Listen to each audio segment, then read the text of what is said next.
Hello guys, in this video I am going to show you how to use the Expedia application, but first I just want to mention, don't forget to subscribe to my channel, because at 10,000 subscribers I am going to show you my whole YouTube revenue statistics and growth strategy, as well as how to make money online.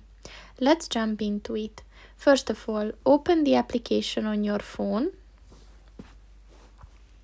So in this application you can search for places, flights, car rental, cruises and adventures. You can plan the trip, you can plan your trip using ChatGPT.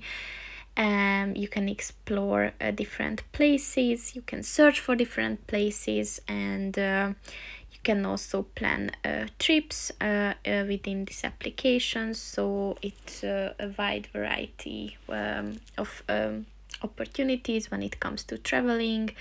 You can learn about reward programs and flight preferences, and you can of course ask any questions regarding the application and the functions. So overall it's a very useful application if you're planning to travel.